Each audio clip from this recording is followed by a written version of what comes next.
Okay. Good afternoon, everybody. Uh, we're going to do a little something different. I'm giving another financial pro tip today, and today's little pro tip. The message is 8%. We're going to talk about 8% today, and the reason why I wanted to bring this to your attention. I'm an educator for one. Two is I did my doctoral work. My concentration was in financial literacy with a slant towards the African American community. That's not to say that everybody cannot benefit from that, but as we live out life, it was brought to my attention about this 8%, and the reason why I was kind of like out in limbo about it is because I was never looking to purchase anything to use credit or anything like that. So I just didn't pay it any attention. I'm always looking at finance stuff, but I've been so busy that I kind of got out of the loop. But this right here, it intrigued me, and I wanted to to talk about this a little bit. Number one, this 8% is a punishment. Uh, to all American people. Now, we spend a lot of time trying to correct our credit. And when I say 8%, I'm talking about 8% prime rate. Prime rate is the rate that nobody can get around. You can't get around prime. Okay. Whatever you do, the Fed set a minimum amount of what you're going to pay. And this is why I'm saying that this is a setup, because no matter how hard you work, if they're still going to set the bar at 8%, and we're not even dealing with the plus sign yet, but just the 8% alone, that is enough to cripple you. And the other thing that that's saying subliminally is that America has bad credit. They are putting everybody in the same category by saying this: whoever is to do business in America, you're going to start at 8%. I don't care if you've been a noble model citizen financially doing the right things your whole life. A person that is in that category should not be um, subjected to an 8% prime rate, the beginning rate. They should not. So it is telling us subliminally that I am going to put everybody in the same category as bad credit, because if you got to pay 8%, and I know some credit cards are 20, 25%. I ain't talking. I'm talking about people that are not careless, and they're pretty good with their money. Those people we've been accustomed to in the last 10 years has not been 8%. Okay. Now, there may be credit cards out there you're paying 8%. That's not bad. I'm not talking about if you're going to pay it off in 30 days. If you are going to pay it off 30 days, then that's wonderful. Then that helps your credit. But for the most part, when we look at America as a whole, the general populace is living at a deficit. 1% of the world, I'm going to say the world, 1% of America controls America, 1%. The other percentages out of that, they are living in different places. Now, I also want to say this, that 8% is also designed to cripple middle class and poor people. Why am I saying that? Because middle class people are the ones that keep the world going around. They're going to go out, they're going to buy furniture, they're going to buy cars, they're going to buy this, they're going to buy that, they're going to use credit cards, they're going to do all that stuff. Why? Because they got a job, they got a family, and so on and so forth. And so they just need to get this and get that.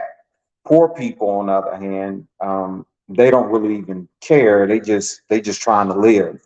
So they're already crippled, but it's a double whammy on them.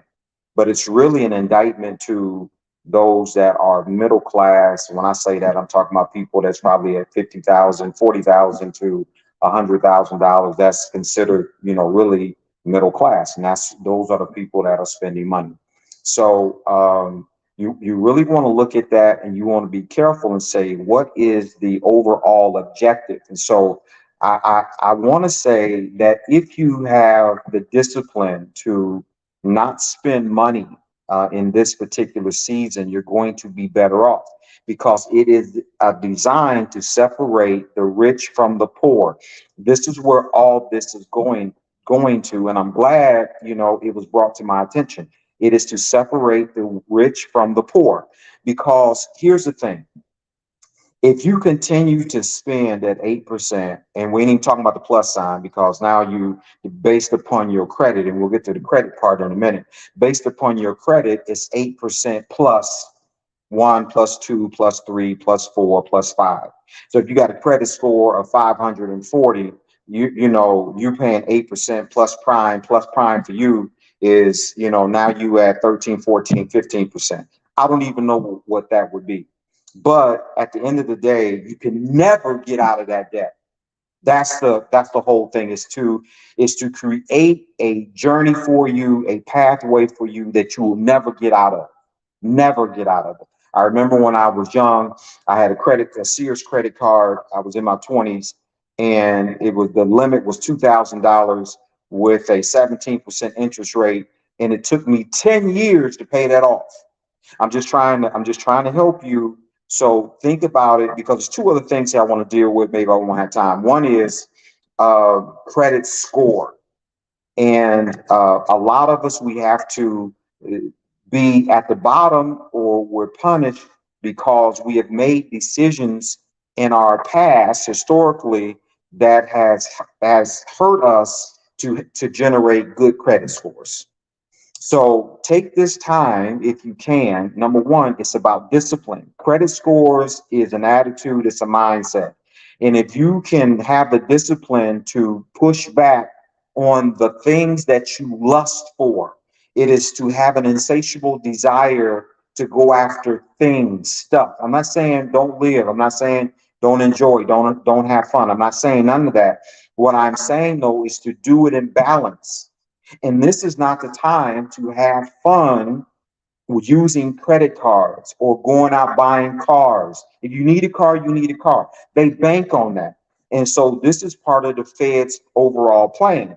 Everybody go out and get new cars. You're going to see here in a very near future car lots being overtaken. What I mean by that is that there's going to be, like it was where it was a scarcity of cars, now it's going to be an overabundance of cars.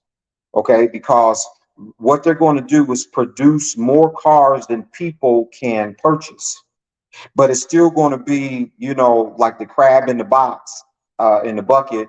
Everybody's going to be pulling to get this and to get that.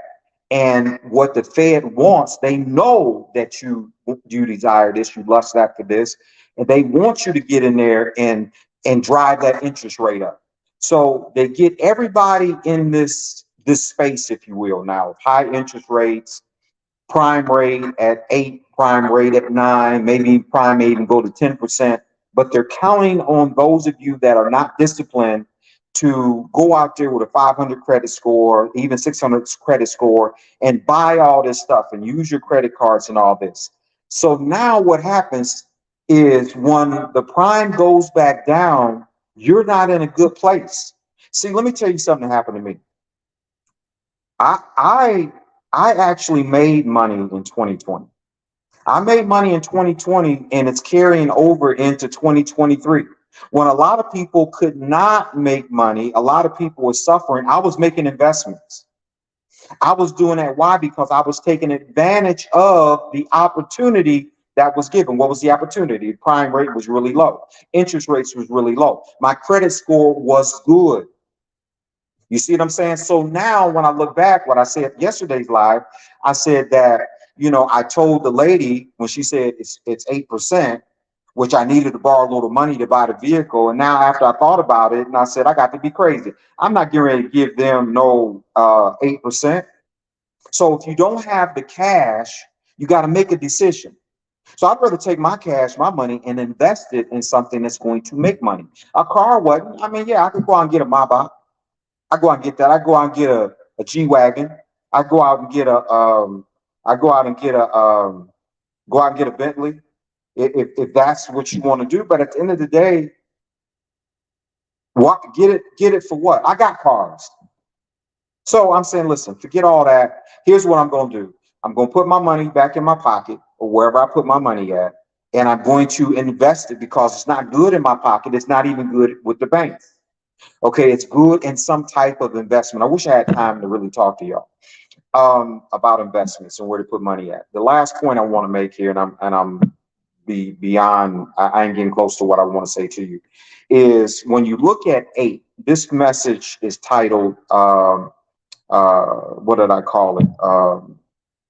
8 something. It's 8%. I call this message 8%.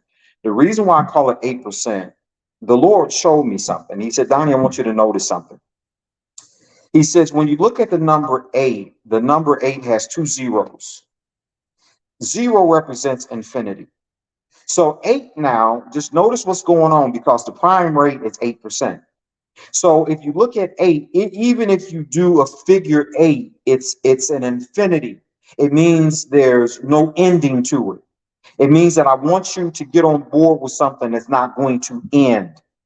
Now, if you're not wise enough to see this, then you'll get caught up in this thing. But also notice this. Number 8 is the only number besides 0 in numerical whatever that does not have an end. Every other number has an end to it. You do number 9, you do number 7, 7 has an end to it, 9 has an end to it, 6 has an end to it. In other words, there's a cutoff to it. It may have some type of circle in it or a vicious cycle that's attached to it, but there's an end to it. But number 8 now, notice what may be happening. Number 8 is what the Lord was sharing with me. It's all by design to put you into an infinite cycle. That means not only it's beyond 0 because 0 means, okay, it's a cycle, right? It has basically no beginning, no end.